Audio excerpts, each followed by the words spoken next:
iyo bonna bafiiridde mulago ate radde ekubye basatu omu n'afiirawo agonno n'amawulire amalala mangi tuula butuuzi ge ntuuse okukusomera mu kaseera kano ak'ebifulumidde mu mpapula z'amawulire mu bujjuvu eby'essaawa 2 ez'okumakya. Nze Omukoki Ronald Senvuma ntandikidde mu lupapula luno olwa New Vision olufulumye olunaku lwa leero. Vision akulembesa wano eggulire nti poliisi yino kati yegenda okutwala obuvunaanyizibwa obw'okutendeka bano abasirikale abasekiliko mu bitongole by'obwannannyini ebyenjawulo kubanga kizuuliddwa nti ate abamu obukugu bwabwe bwa kibogwe. Ne bakwongerawo wano nti ensonga y'okwongeza oba y'okuwa ku basomesa omusala naddala bano ababadde bali mu masomero ag'obwannannyini kaakati ebyayo bibi bino bitabusi nnyo olw'ensonga nti waliwo abagamba nti tebalina za kusasula basomesa nga bamaze ebbanga nga bakola kyokka ate abamu bagamba nti balina okuba nga baweebwa akasiimo. Ate ebyekaluma kaakati ddaamu yayo babagambye nti bakole kyonna ekisoboka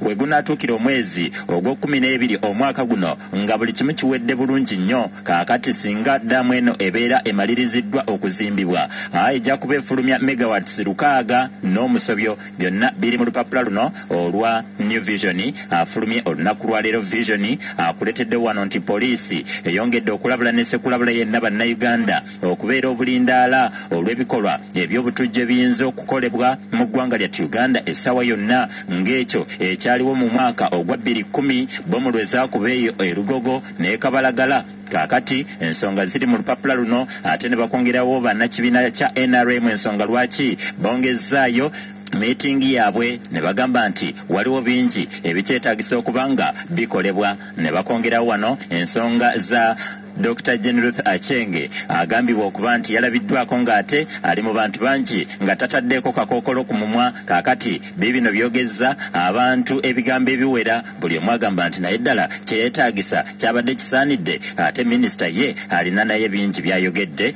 byojja okusanga mu lupapula luno olwa New Vision olufulumye olunaku lwa leero. Vision bwe muteekaawo ate n'enkuwa ku bifulumidde mu lupapula lwa Daily Monitor olundi mutta nayo n'omanya ensonga nga bwe ziwandiikiddwa. Monitor bakulembeza wano eggulire nti banka kati zonna zikkaanyizza kimu nti zaakukkiriza zikendeeze ku magoba agaali gasibwa ku looni abantu ze baali bewozeeyo nga tebannaba kugenda mu kiseera eky'omuggalo ogwaleetebwa ekirwadde kya COVID-19. Ne wano bakwongerawo nti gavana yalabudde banka z'ebyobusuubuzi zonna enaagaana okukendeeza ku magoba bagenda kugiggalawo ate teddamu kukola. Ne bakwongerawo wano nti era banka enkulu ey'eggwanga erina ne zeezudde banka ez'ebyobusuubuzi ng'ate zo zibadde zaakubisaamu amagoba ku bannayuganda nga zibajjako ensimbi ensufu obungi kyokka ng'ate banka enkulu yo yakendeeza amagoba gaayo kwewolera ssente. Wano bakwongeddewo nti amasomero ag'obwannannyini abasomesa mu goba bano balambozza ennaku yonna gye bayiseemu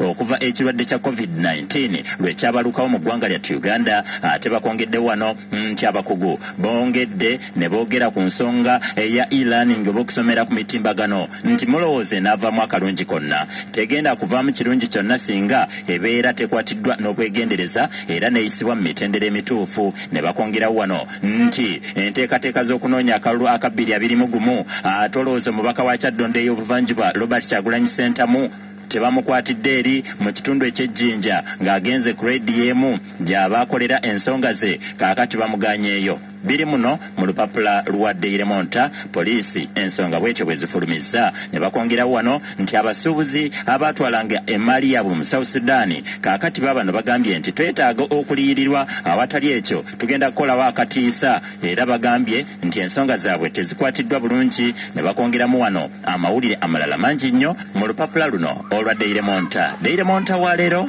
nzikiriza naye muwummuzaawo ate nkuwe ku bifulumidde mu lupapula lwa bukedde lwengenda okuwunzikira ebifulumidde mu mpapula z'amawulire mu bujjuvu eby'essaawa 2 ez'okumakya. Okyali nange Omukoki Ronald Senvuma wano ku Radio Super omu yekka naye nazuddeyo n'abakooki abalala okuli Meja Geno Eri Kayanja naye mukooki munnange webale nnyo kubanga gy'oli ate yaŋŋambye abajasi bonna bawuliriza Super FM empapula zino ez'amawulire mwebale nnyo. Kaakati wano bwe nkuwa kugulire lino erya bukedde ntandikidde ku lino erya Lwaki Nabbira avuddeyo nti ajja avuganye Lukwago.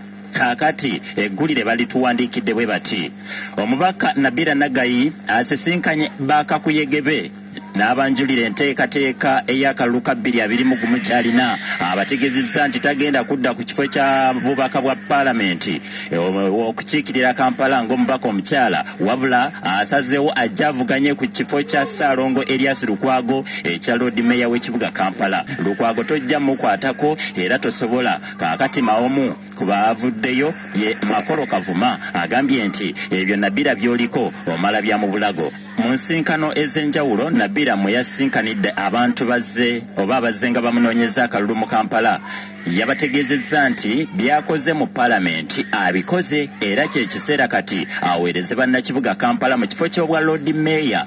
Sharifa Nakitende kansala ku lukiiko lwa munisipaali y'e Lubaga era nga y'omu ku bakakuyege ba Nabira yagambye nti mukama waffe yatwanjulidde enteekateeka ey'okuvuganya ku bwa Lord Mayor era twamusuubizza obuwagizi bwaffe bwonna kubanga naffe embeera ekibuga gye kirimu tetusanyusa yadde n'omulundi n'ogumu. Kale n'olwekyo tulina okukola kyonna ekisoboka tulabike nga tutuukiriza ekyo kyalubiriro kubanga atuukako. Ensonga zonna ezikwata ku lino eggulire lya Nabira ne Lukwago zikyeyongerayo naye sisobola kubanga ate nzikumalirayo. Funa bufunyi kopi yo eya bukedde omanye nga bwe bazikuwandiikidde. Kaakati bakongeddewo wano eggulire nti abasajja babiri abakubiddwa aba LDU mu bitundu ebyenjawulo bafiiridde mu ddwaliro e Mulago. Abatuuze ne batabuka Robert Ssennyonga wa myaka 2 aba LDU bamukubidde enjeru mu disitulikiti y'e Buyikwe ate Javiira ne Ragire ne bamukubira mu kiwonvu eky'Emulago. Ssennyonga bamukubye nga ennaku z'omwezi 7 mwezi guno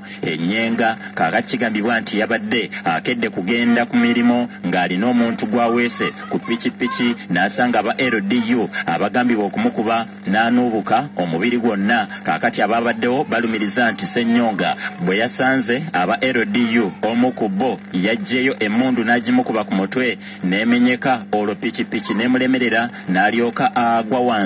Kyokka omwogezi w'ekibinja kya UPDF ekisooka Meja Biralo Yusuf Katamba yagambye nti ku ssaawa 3 ez'okumakya abajaasi babadde bava kukuuma ekiro era ne basanga Ssennyonga ku pikipiki ng'alinako omusaabaze. Yayongeddeko nti Ssennyonga yawalabudde pikipiki n'atomera omu ku bajaasi n'emmundu n'emenyeka ekigala kyayo. Olwo ye n'agwa wansi n'akuba omutwe ku koolansi. Wabula abasawo abeekebezze omulambo gwa Ssennyonga bakizudde nti yakubiddwa ekintu ku mutwe era kino kye kyamuviiriddeko okuva mu bulamu bw'ensi eno. Kaakati ow'Emulago basoose kumuggalira.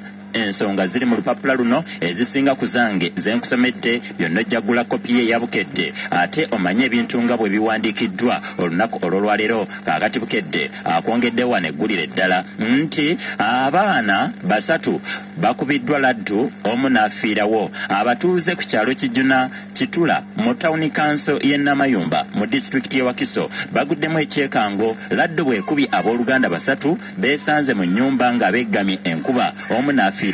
Eyafudde ye Junior Sembatya wa myaka 11 abadde asoma ku kibiina ekya P4 ku New Eden Primary School. Ono yabadde ne banne okuli Derrick Sebunza, Francis Semuju wa myaka 12 ne Umaru Katumba wa myaka 16 nga bano bazaalibwa David Sekitoleko. Kaakati bano babadde bagenze kulunda nte oluvannyuma lw'omulaalo okulwawo okutuuka ng'eno enkuba gye yabasanze ne basalawo okweggama mu nnyumba eyabadde okumpi ne faamu gye babadde balundira ente era laddu eno gye yasanze. Abaana bano ne bakubirayo abasatu babadde beggamye mu kifo kimu ate omulala ng'abeeyawuddeko. Ono yabadde abeeyawuddeko yategeezezza nti yalabye omuliro nga gwaka n'alaba nga banne bonna bagudde wansi kwe kudduka n'ayita abatuuze era bagenze okutuuka nga Sembatya lumazeemu omukka ate abalala 2 ne batwalibwa mu ddwaliro erya Namayumba Health Center 4 okubanga bafuna obujjanjabi. Ensonga ziri mu lupapula luno